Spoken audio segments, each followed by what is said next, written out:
ഈ സീസണിൽ തെമ്മാടിത്തരം മാത്രം പറയുന്ന ഒരുത്തനെ ചൂണ്ടിക്കാണിക്കാൻ എന്നോട് പറഞ്ഞാൽ ഞാൻ ആര്യനെ ചൂണ്ടിക്കാണിക്കും.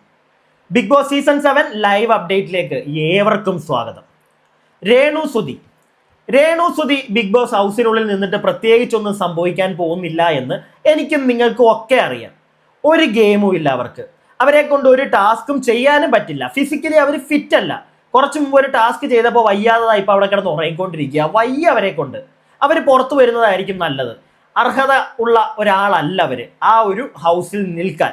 ഇത് എനിക്കും നിങ്ങൾക്കും എല്ലാവർക്കും അറിയാം. എന്ന് വെച്ച് അവരൊരു സ്ത്രീയാണ്. അവരെ പറ്റി ഇന്ന് ആര്യൻ കുറച്ചു മുമ്പ് പറഞ്ഞൊരു ഡയലോഗുണ്ട്.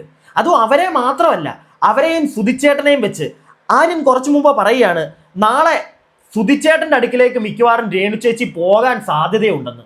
എടുത്ത വായിൽ അവൻ പറയുകയാണ് കുറച്ചു മുമ്പ്. ഇത് കേട്ടപ്പോൾ ലിറ്ററലി അവിടെ നിൽക്കുന്ന ഇത് കേട്ട ആളുകളൊന്നും ഞെട്ടിപ്പോയി. ഞാനും ഇത് പെട്ടെന്ന് കേട്ടപ്പോൾ ഞെട്ടിപ്പോയി. ഇവൻ എന്താ ഈ വിളിച്ച് പറയുന്നത്? നാളെ രേണു ചേച്ചി സുധിച്ചേട്ടൻ്റെ അടുക്കിലേക്ക് പോകാൻ സാധ്യതയുണ്ട്, ദേ ഇപ്പൊ അവിടെ കിടപ്പുണ്ടെന്ന്. ഈ ഒരു വർത്താനം, എന്നിട്ട് അതിനെ ന്യായീകരിക്കുകയാണ് അവൻ കുറെ നേരമായിട്ട് അവിടെ നിന്ന്.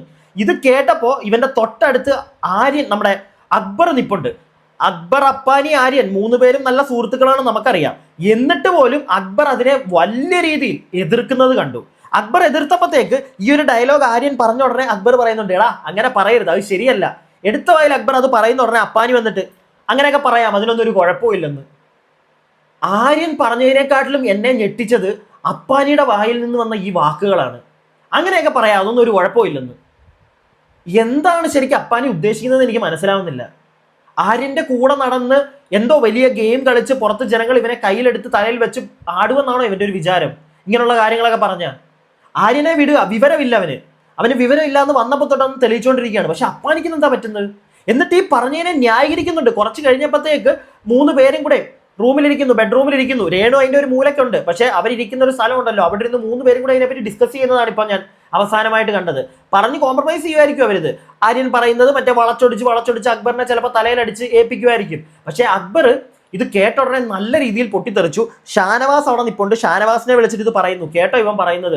ഷാനവാസ് അപ്പോൾ ചോദിക്കുന്നു, ആര്യ എടാ ഒരു ലിമിറ്റ് ഉണ്ടാ, കുറച്ച് കൂടുതലാവുന്നുണ്ട് നിനക്ക്, ഒന്ന് ലിമിറ്റ് ചെയ്യ്, നീ എന്തൊക്കെയാണ് വിളിച്ചു പറയുന്നതെന്ന് ഷാനവാസ് ചോദിക്കുന്നുണ്ട്. അത് കഴിഞ്ഞപ്പോഴത്തേക്ക് അവിടെ കുറച്ച് ആൾക്കാരൊക്കെ ഇത് അറിഞ്ഞു വന്നപ്പോഴത്തേക്ക് നമ്മുടെ നൂറയൊക്കെ വന്നിട്ട് പറയുന്നുണ്ട്, ആര്യൻ നീ പറയുന്നതിന്റെ വല്ലതും നിനക്ക് മനസ്സിലാവുന്നുണ്ടോ? നിനക്കിനി അർത്ഥം അറിയാഞ്ഞിട്ടാണോ നീ പറയുന്നത്? നീ എന്താ പറയുന്നത്? ഇത് പുറത്തേക്കൊക്കെ എത്തുമ്പോൾ വലിയൊരു പ്രശ്നമായി മാറും എന്ന് പറയുമ്പോൾ പോലും അവനൊരു കൂസലില്ല.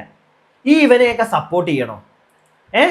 പോട്ടെ, വേറൊരു നാറിയുണ്ട് എൻ്റെ ഇടയ്ക്ക്, ഞാൻ അവനെ അങ്ങനെ തന്നെ വിളിക്കും, ജിഷിൻ. അവൻ എന്താ കാണിക്കുന്നത്? ഇത്രയും വലിയൊരു തെമ്മാടിത്തരം ആര്യൻ പറഞ്ഞിട്ട് അവന്റെ കൂടെ നിന്ന് അവനെ സപ്പോർട്ട് ചെയ്യുക, അക്ബറിനോട് ഫൈറ്റ് ചെയ്യുക ആര്യന് വേണ്ടിയിട്ട്. എനിക്ക് സത്യം പറഞ്ഞാൽ ഉണ്ടല്ലോ, ജിഷിനെയൊക്കെ സത്യം പറഞ്ഞാൽ വെറുപ്പായി തുടങ്ങി. ഗെയിമർ ആയിരിക്കും അവൻ മുന്നോട്ടുള്ള ദിവസങ്ങളിൽ. ഓക്കെ, നല്ല ഗെയിം കളിച്ചാൽ ഗെയിമറായിട്ട് തന്നെ നല്ല അക്സെപ്റ്റ് ചെയ്യും നമ്മൾ, ഒരു കുഴപ്പമില്ല, ഞാൻ അക്സെപ്റ്റ് ചെയ്യും നല്ല ഗെയിമേഴ്സിനെ. പക്ഷെ ഇവന്റെ ഈ ക്യാരക്ടർ ഇങ്ങനെയാണെങ്കിൽ ഒരു കാരണവശാലും എന്നെ കൊണ്ട് അക്സെപ്റ്റ് ചെയ്യാൻ പറ്റത്തില്ല ഇവനെയൊക്കെ. എന്താ ഇത്, ഇങ്ങനെയാണോ പറയുന്നത്?